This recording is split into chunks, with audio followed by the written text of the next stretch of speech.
Hi, I'm Kylie, just another Army vet, and today it's going to be a little different. I'm still going to react to a video, but I'm actually going to be talking you through what's happening on screen more. I am a former U.S. Army combat medic, and this video is footage from the front line of Ukraine and showing how they actually treat a wounded soldier. I'm not sure when this video was taken or where it was taken. I'm assuming it's Bakhmut, but I could be wrong. Before we get into it, I want to quickly explain what TC3 is, which is Tactical Combat Casualty Care. It's when battlefield first aid is broken down into 3 phases. First phase is care under fire. That's when you're running to your patient, slapping a tourniquet on, and dragging the cover. Second phase, tactical field care. That's when you have more time to do interventions such as IVs and chest seals. And the third phase, CASEVAC, or evacuation.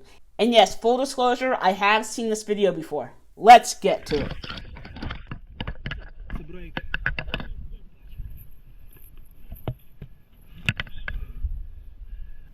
Тримайся, тримайся, Ваня.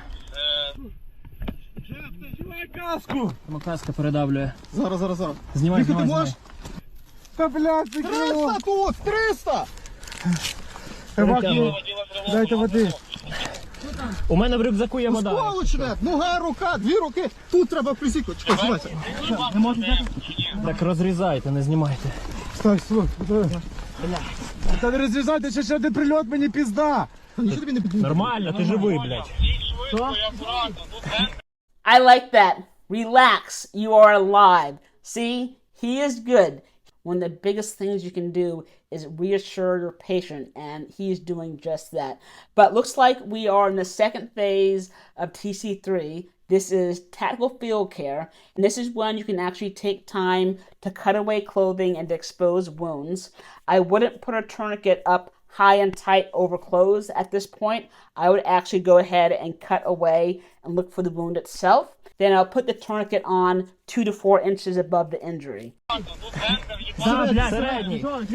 Да, тяжкий. Маркер дай. So he's writing the time down. Маркер, час. Давай 17-та. 17:00. Ваня, це брейк, ми з тобою не таке проходили нахрен, на. So from the video, it's hard to tell, but I think another soldier did go ahead and put a tourniquet on his left leg already, which is good.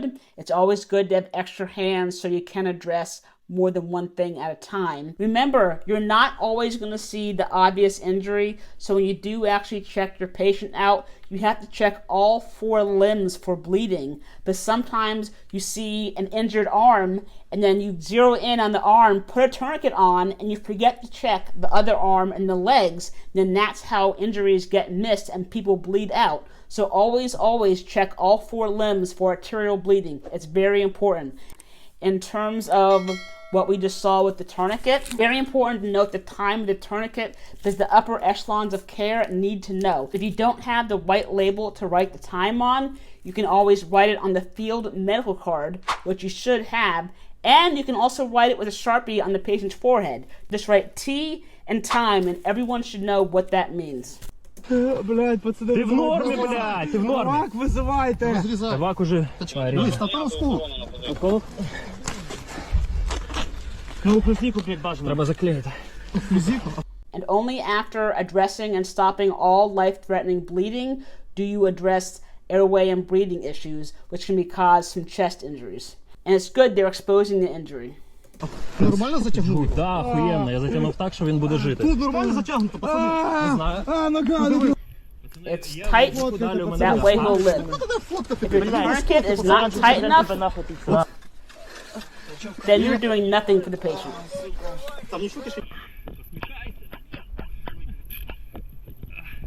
Через 2 секунди. Больно, пацани. Сестра, через 2 секунди. О, так, все. Давай. Запойся за ногу. And yes, tourniquets hurt.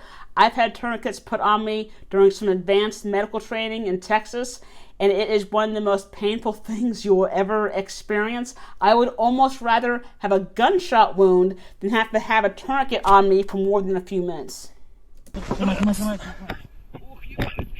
Ми з тобою рік тому, пам'ятаєш, як бачились в новосілках? Поможете його виносити. Блядь. Якщо у нас не буде більше 300, то... Треба тако підніс. Чуєш, тільки вибач, подушечки немає. No pillow. Опускай, плавно, плавно. Ваньок, чуєш мене? Хто з тобою говорить? So I want to point out a couple things. We just saw a selfie view of a soldier with something red sticking up out of his chest, and that's actually part of a cat tourniquet right here. This one does not have it. I don't know why. But it is important that every soldier has a tourniquet on them. That way, if they do get injured, then the person helping you can grab your tourniquet and actually use it on you. And it should be a universal placement, meaning every soldier should have it in the same location. That way, if you are injured, the person helping you should know exactly where to find your tourniquet. Anytime you move a patient, you have to check any and all interventions that you did, such as chest seals, NCDs, IVs, and tourniquets. Because when you're moving a patient, then there's a good chance that one of those interventions may have come loose. And if you accidentally bumped a tourniquet and it loosened, then it's not going to do the patient any good, and they will bleed out. And the last thing I wanted to point out was that litter that they're using is called a sked, and it's really good for rough, uneven terrain, and you can use it in 3 ways. 1, you can actually use skeds with helicopters. If you configure it correctly, you can actually hoist them up into the bird. 2, you can drag it, and 3, you can also carry it. Брейк. Правильно. Води, братан. Зараз ми тебе витащимо з цього дерьма. And don't give a Машина на casualty water. місці. Машина теж зараз That's a bad idea, Тебе especially if they залатають, need будеш як surgery. новенький. Чуєш? Reassuring the patient. Very good.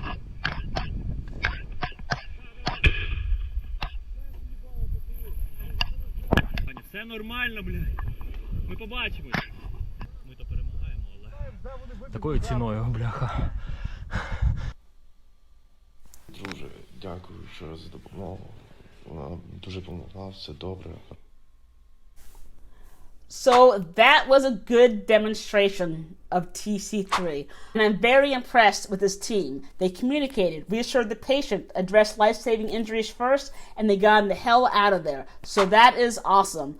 There were a few things that I would have done differently, such as cutting the clothing away and putting the tourniquet on skin, since that's the most effective way to use tourniquets. But again, I was not on the battlefield. I don't know the situation, so I'm not going to fault them for it. And besides, the bleeding did stop, and that's the most important thing. And one more thing I would have done differently was that I would have actually treated that chest wound right there on the spot, and I would have checked the back for an exit wound as well. But with that being said, I'm not going to fault them for 3 reasons. 1, they may have actually treated the chest wound, but they did not show it on camera. 2, the chest wound may have been superficial and didn't need a chest seal. And 3, they just may be lacking medical supplies, because the only medical equipment that I even saw in the video was a pair of trauma shears or scissors, tourniquets, and the sked. I didn't see anything else, so they may be working with the bare minimum. Anyway, thank you guys so much for watching. If you do want to watch another video on Ukraine, I have one for you right here. Now, this video shouldn't get monetized because of the content, so if you do want to help support the channel, I would appreciate it. I can always use a like, sub, share, comment, or thanks.